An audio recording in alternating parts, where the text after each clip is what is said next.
Как только Андрея Белоусова назначили министром обороны, сразу появилась глубокомысленная аналитика. Мол, в военное ведомство пришел эффективный менеджер. Вот сейчас-то там он как наведет порядок и финансовую дисциплину для долгой войны, так и ух. Тут мы вспомним один факт о Сергее Собянине. Чего ему история точно не простит, так это того, что благодаря его пиарщикам словосочетание «эффективный менеджер» просто инфицировало российскую публицистику. Этим титулом теперь награждают любого чиновника в костюме дороже $700, если о чиновнике этом больше нечего сказать. Но давайте поговорим о Белоусове-экономисте, о его реальной роли в путинской системе.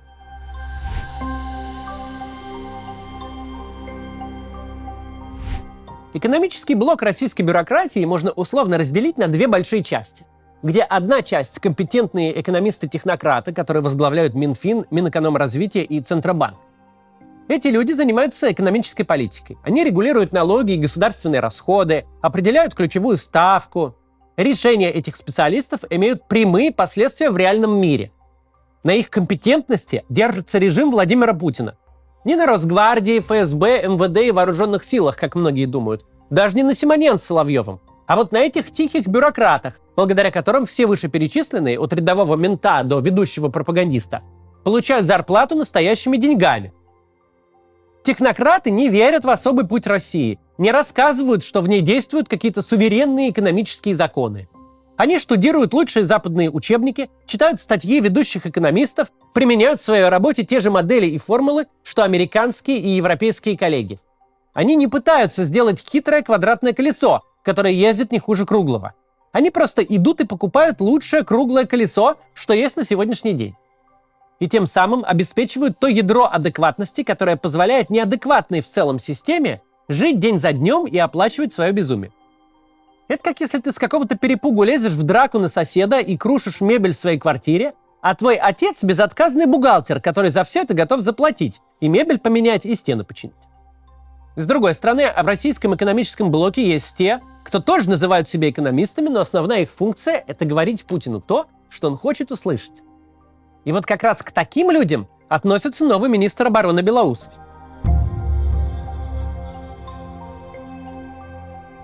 Путин – персонаж, который, во-первых, насквозь советский, а во-вторых, до предела близкий к организованной преступности 90-х годов. К частному бизнесу и к любой частной инициативе он относится как минимум с недоверием.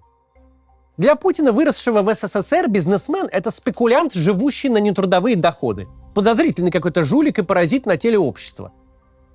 Для Путина, как полномочного представителя Тамбовской ОПГ в администрации Санкт-Петербурга, все эти коммерсы – лохи, которых нужно доить. Частное предпринимательство – это, конечно, неизбежное зло. Без него наступит всякий товарный дефицит, очереди появятся, население будет бухтеть. К тому же кто-то должен обеспечить номенклатурной верхушке ее образ жизни.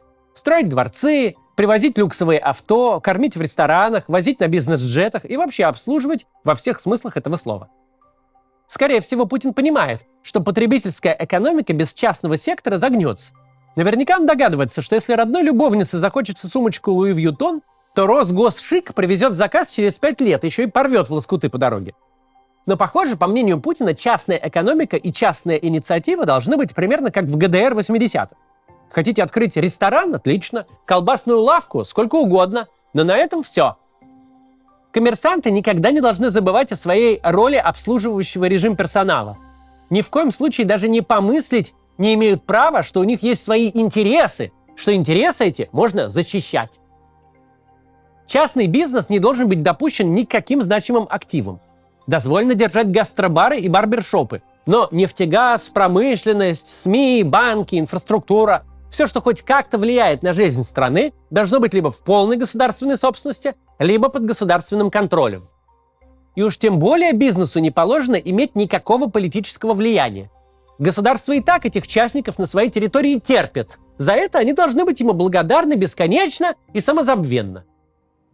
Во главе Путина и тех, кто ездит ему по ушам, вроде того же Белоусова и Глазьева, частный бизнес вообще не часть экономики. Экономика в их картине мира – это государственное планирование и государственные же инвестиции. Экономика – это за много бюджетных миллиардов зафигачить огромный завод, а потом покрывать расходы на его деятельность за счет бесплатных кредитов, которые ЦБ выдает в обход банковской системы, просто напрямую. Картину, близкую к идеалу экономики Белоусова-Глазьева, мы видим на примере самолета «Сухой Суперджет». За разработку и строительство самолета от и до платит государство. Государственный ВТБ-лизинг закупает этот самолет и в принудительном порядке запихивает в парк государственного аэрофлота, чьи убытки от эксплуатации Суперджета компенсирует собственник, снова государство. То же самое государство, которое компенсирует цены на билеты, чтобы на этих самолетах кто-то летал. С точки зрения номинальных макроэкономических показателей все замечательно. Ведь когда государство перекладывает деньги из одного своего кармана в другой, по пути теряя половину, эти перемещения учитываются в ВВП. За миллиард построили завод, за миллиард сами у себя купили самолеты, еще на миллиард выдали субсидий. Итого 3 миллиарда. Красота! Но эта чудо-схема, понятное дело, работает лишь при двух важных условиях. Во-первых, когда у государства есть бесплатные деньги. Откуда-то должно браться бабло, которое фантазеры-государственники с двух рук разбрасывают на красивые корпуса заводов, чья продукция никому и никогда не будет продана за реальные деньги. Обеспечивается это бабло нефтяной трубой. Пока цены на нефть высокие, можно все. Хоть скоростную железную дорогу из Москвы в Питер, хоть госкорпорацию по производству микроскопов для забивания гвоздей. Когда же цены на нефть падают до 30-40 долларов за баррель, амбициозные стратегические проекты, как правило, замораживаются на этапе фундамента. Второе условие – настоящее управление экономикой должно оставаться в руках профессионалов. На примерах вроде Венесуэлы мы знаем, какими бы ни были запасы нефти и цены на нее, серьезные государственные мужи, позволим действительно рулить макроэкономикой, в легкую доведут страну до полной катастрофы. Вряд ли получится объяснить Путину, почему нельзя создать в стране две параллельных валюты, 2 рубля, чтобы 1 рубль граждане получали в банках под коммерческий процент, а другой, особый рубль, ЦБ бесплатно выдавал кому надо, уполномоченным предприятиям и нужным лицам. Такая схема ведет к краку нацвалюты, но поди ж ты это объясни не экономисту. При всем при этом Путин знает нечто иное. Экономика в руках умников в очках позволяет ему властвовать и воевать. Набиуллина на совещаниях говорит свои мудреные заклинания.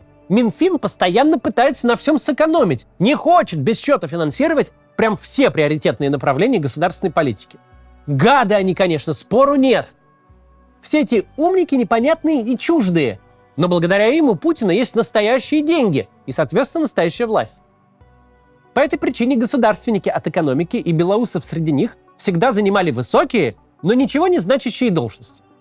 Бесконечные помощники президента, советники президента, вице-премьеры. Звучит солидно, но ни грамма реальной власти и реального влияния на экономическую политику. Потому что одно дело окружить себя свитой, которая говорит приятные вещи, которая во всем и безраздельно с тобой согласна, и совсем другое дело дать этой свите реальную власть и оставаться без денег. Как бы ты ни хотел построить ГДР своей молодости, где частники знают свое место, а государство щедрой дланью окармливает государственную экономику, надо помнить, что в ГДР за всю свистопляску платил Советский Союз. А тебе-то случись что, никто не поможет?